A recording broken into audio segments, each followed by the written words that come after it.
Dans cette vidéo, nous allons parler des axes et des angles cristallographiques. Alors, ce que vous voyez là devant vous, donc vous avez la direction de l'axe X sur laquelle je mets l'axe petit a. Donc, il va partir de l'origine, si vous voulez, du réseau ici au nœud suivant l'origine. Donc, la distance entre les deux nœuds du réseau, c'est ce qu'on appelle petit a. Donc ça, c'est ce qu'on appelle l'axe cristallographique petit a. Donc si je continue, donc je vais définir un autre axe petit b, donc ce sera l'axe cristallographique petit b. Et ensuite, un axe petit c, donc dans une autre direction. Donc là, vous avez les trois directions de l'espace. Petit a, petit b, petit c. Selon chaque direction, vous avez un axe cristallographique. Nous passons aux angles. Donc l'angle qui est compris entre B et C et qui est vis-à-vis de l'axe A, c'est ce qu'on appelle l'angle alpha. L'angle entre A et C, c'est ce qu'on appelle l'angle bêta. Il se trouve en vis-à-vis de l'axe B. Et enfin, l'angle gamma, qui est l'angle entre les vecteurs petit a, petit b, donc entre les axes cristallographiques petit a, petit b, et il se trouve en vis-à-vis de l'axe cristallographique petit c. Donc nous avons défini les axes cristallographiques et les angles cristallographiques. Donc petit a, petit b et petit c sont les vecteurs de base du réseau, ou axes cristallographiques. Donc, quand je dis vecteur de base du réseau, c'est-à-dire que dans le réseau, n'importe quel vecteur, un vecteur qui joint deux nœuds, si vous voulez, n'importe quel vecteur dans le réseau va s'exprimer en fonction des vecteurs petit a, petit b, petit c.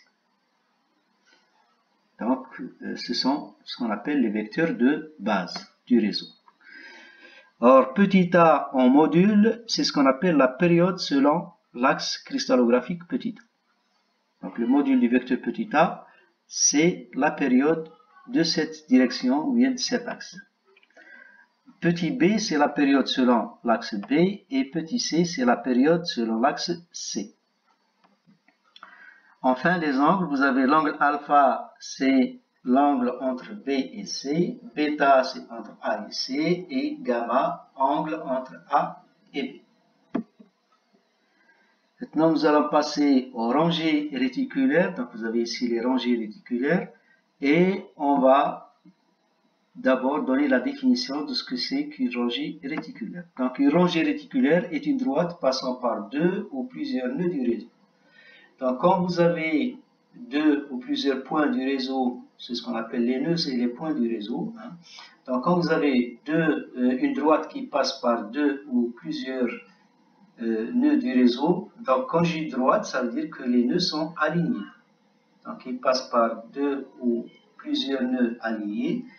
Donc cette rangée-là, cette droite-là, c'est ce qu'on appelle une rangée réticulaire. Donc rangée, c'est-à-dire les nœuds sont sur la même ligne, et réticulaire, ça veut dire que c'est relatif au réseau. Donc c'est une droite du réseau, donc ce qu'on appelle une rangée réticulaire. Elle est désignée par trois indices, donc chaque rangée est désignée par trois indices qu'on met entre crochets, la notation, donc c'est grand U, grand V, grand W, entre crochets, avec U, V et W appartenant à Z. Donc on va ensuite poser une autre condition sur U, V, W. Généralement, on les prend premiers entre eux, on va le voir tout à l'heure. Alors, pour calculer les indices de rangée réticulaire, donc on va procéder comme suit. Alors, d'abord, repérer deux nœuds consécutifs qui se suivent. C'est-à-dire deux nœuds consécutifs. Consécutifs, ça veut dire qu'ils se suivent. Il n'y a pas de nœud entre les deux. Sur la rangée, soit N1 et N2. Donc, on va définir les deux nœuds N1 et N2. Ensuite, déterminer les coordonnées des deux nœuds, soit N1 ayant pour coordonnées petit u1, petit v1, petit w1 et grand N2 ayant pour coordonnées petit u2, petit v2 et petit w2. Alors on calcule donc les indices de la rangée UVW tels que le grand U est égal à U2 moins U1, grand V c'est V2 moins V1 et grand W c'est W2 moins W1. Et ceci si la rangée est parcourue dans le sens N1, N2. C'est-à-dire on prend N1 pour origine et N2 le nœud suivant. Donc on part de N1 vers N2. Maintenant, si je fais le sens inverse, je parcours la rangée en sens inverse. Donc ça veut dire que je vais la parcourir de N2 vers N1. Donc dans ce cas, on met grand U égale U1 moins U2, V1, V égale V1 moins V2 et W égale W1 moins W2. Donc c'est-à-dire toujours les nœuds de l'extrémité moins ceux de l'origine. Alors maintenant, nous avons dessiné ici donc un réseau à 3 dimensions sur lequel on va placer des rangées. Donc je trace cette rangée en rouge. Donc cette rangée, elle passe par 3 nœuds. Elle passe par le nœud origine qui est là, un deuxième nœud qui est ici, donc c'est le nœud qui suit l'origine, et un troisième nœud ici, donc qui le sépare de l'origine, ce nœud-là. Alors ensuite, donc j'ai marqué cette rangée par U1, V1, W1 entre crochets, c'est-à-dire que les indices c'est grand U1, grand V1 et grand W1. Alors je trace encore ensuite une rangée verte. Dans les nœuds, le nœud de départ c'est celui-là et le nœud d'arrivée c'est celui-ci. Alors cette rangée, on va la noter U2, V2, W2. Hein, comme c'est indiqué ici. Alors, je positionne maintenant l'origine ici. Donc les coordonnées c'est 0, 0, 0. Ensuite, pour partir de l'origine à ce point ici, je vais l'exprimer en fonction de, je vais exprimer si vous voulez la translation en fonction de petit a, petit b et petit c.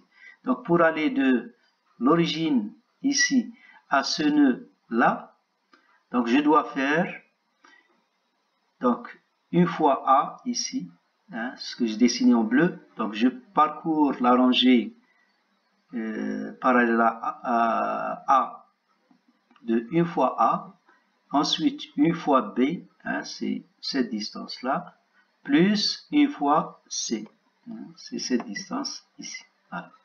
Donc pour aller de là à là directement, je peux le faire en 3 étapes. Une étape, 2 étapes et 3 étapes. Et je les additionne, donc c'est une fois A, plus une fois B, plus une fois C. Et je définis maintenant ce nœud-là par la lettre P.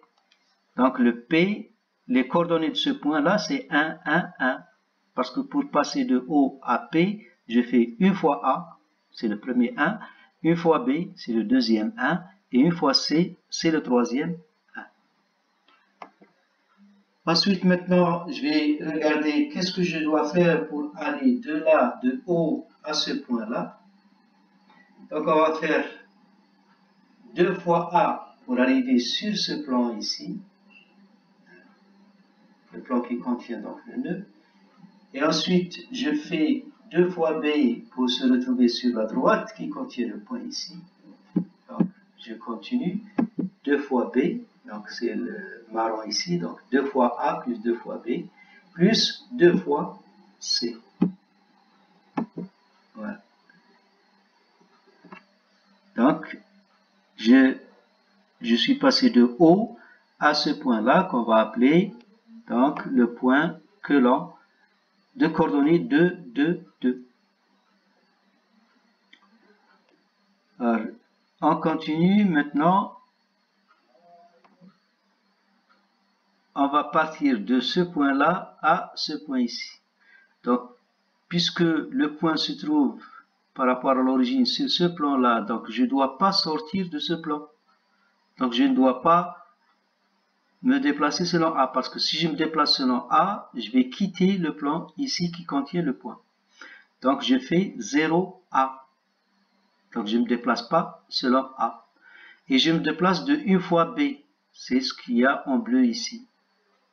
Et ensuite, je vais me déplacer de 1 fois C, c'est le deuxième trait bleu ici. Donc, pour aller de ce point-là à ce point ici, je dois faire 0A plus 1 fois B plus 1 fois C. Et je définis le point grand R de coordonnées 0, 1, 1, 0A, 1 fois B, 1 fois C. Ensuite, je vais déterminer les coordonnées de ce point ici, qui est là. Donc, pour ce faire, donc, je dois parcourir cette distance, 3 fois A, pardon. Donc, 1, 2, 3 fois A, plus, selon B, je ne dois pas me déplacer parce que sinon, je vais quitter cette ligne sur laquelle se trouve le point. Donc, si je me déplace sur cette ligne-là, sur cette position-là, donc je vais me déplacer selon C pour arriver à ce point-là. Mais moi, je veux arriver à ce point-là. Donc, je ne dois pas me déplacer maintenant selon B. Donc, c'est 0B. Donc, ça fait 3A plus 0B plus 2C. Donc, 1 fois, 2 fois C. Donc, ce point-là, ici, on va l'appeler le point grand S de coordonnées 3, 0, 2, c'est-à-dire 3 fois A plus 0B plus 2 fois C. Donc maintenant, j'ai déterminé les coordonnées des points sur les deux rangées. Maintenant, je vais passer au calcul ou bien à la détermination des indices de la rangée en rouge.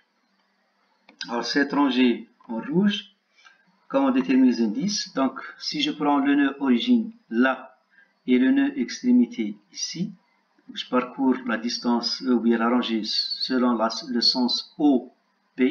Donc, je pars de O vers P. Donc, vous avez U1, c'est UP moins UO.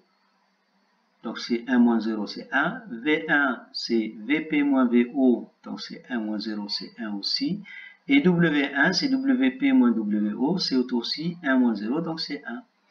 Donc, à ce moment-là, cette rangée rouge a pour indice 1, 1, 1. Donc, U1 égale 1, V1 égale 1 et W1 égale 1. Maintenant, supposez que je prends l'origine au point 0, 0, 0 et l'extrémité au point colon, donc de coordonnées 2, 2, 2. Ben, je vais faire la même chose. Donc, U1, c'est U colon moins UO, donc ça fait 2 moins 0. V1, c'est aussi 2 moins 0. Hein, et W1, c'est aussi 2 moins 0, donc c'est 2. Et à ce moment-là, je dis que la rangée U1, V1, W1 a pour indice 2, 2, 2. Donc vous voyez que c'est la même rangée et je la décris par deux jeux d'indices. Mais il y a une chose que je vous ai dit tout à l'heure, c'est que pour définir, par convention si vous voulez, pour définir les indices des rangées, on dit qu'on va prendre U1, V1, W1 ou bien d'une manière générale U, V, W, premier entre eux. Premier entre eux, ça veut dire qu'ils n'ont de diviseur commun que 1 ou eux-mêmes. Chaque indice n'est divisible que par 1 ou par lui-même. Or ici, les trois indices, ici, nous avons trois indices qui ont un diviseur commun, c'est le nombre 2. Donc je peux diviser le premier 2 par 2, le deuxième 2 par 2 et le troisième 2 par 2. C'est-à-dire que le diviseur commun pour les trois, c'est 2. Donc si je divise les 3 par 2, j'obtiens 1, 1, 1. Donc là, je dis que la rangée 2, 2, 2, c'est la même que 1, 1, 1. Donc là, vous voyez que on dit que U1, V1, W1 doivent être premiers entre eux, d'où on divise les indices trouvés 2, 2, 2 par 2 et on tombe sur le premier cas 1, 1, 1. Donc la rangée 2, 2, 2, c'est uniquement la rangée 1, 1, 1. Alors je continue, donc on vous dit, si on parcourt la rangée dans le sens inverse, qui revient à changer l'origine en extrémité et l'extrémité en origine, donc qu'est-ce qu'on va trouver? Ben, on va trouver que U1, V1, W1, c'est égal à moins 1, moins 1, moins 1. Et regardez, j'ai pas mis le moins devant le 1, mais sur le 1. Donc là, c'est une notation qu'on utilise en cristallographie et qu'on comment dirais-je,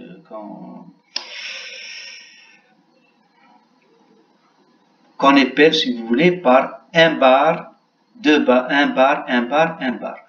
Donc, au lieu de dire moins 1, moins 1, moins 1, on dit un bar, un bar, un bar. Hein, puisque la barre est au-dessus du chiffre. Mais sachez que c'est moins 1. Hein. Là aussi, c'est pour la deuxième détermination. Donc, on a trouvé 2, 2, 2. Si je parcours la distance, ou bien la rangée dans un sens inverse, donc je vais trouver moins 2, moins 2, moins 2. Donc, je l'écris 2 barres, 2 barres, 2 barres. Donc, je vous l'ai dit tout à l'heure, ça se prononce 2 barres, 2 barres, 2 barres.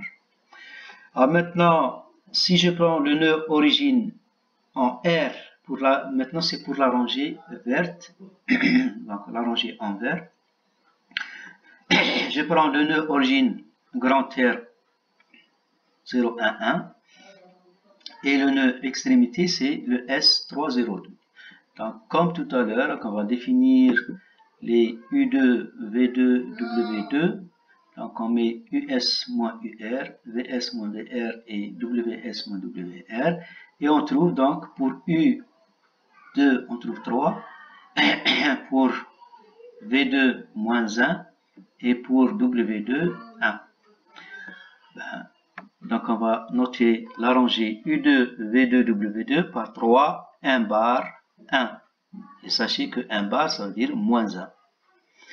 Alors maintenant, si je parcours la rangée verte dans le sens inverse, c'est-à-dire que je prends S pour origine et le nœud R pour extrémité. Donc, la rangée sera parcourue dans le sens inverse que tout à l'heure. On va trouver... Pour le U, on va trouver moins 3. Pour le V, on va trouver 1. Et pour le W, on va trouver moins 1. Donc, à ce moment-là, la rangée sera notée 3 barres, 1, 1 bar. Notez que tout à l'heure, quand on a parcouru la rangée dans le sens R vers S, on avait trouvé 3, 1 bar, 1. Maintenant, quand je la parcours dans le sens inverse, ce qui était positif devient négatif, donc le 3 devient moins 3, et le 1 à la fin devient moins 1, et le moins 1 qui était au milieu devient plus 1. Donc il suffit de changer les nombres positifs en nombres négatifs et les nombres négatifs en nombres positifs, si vous changez de sens de parcours d'une rangée.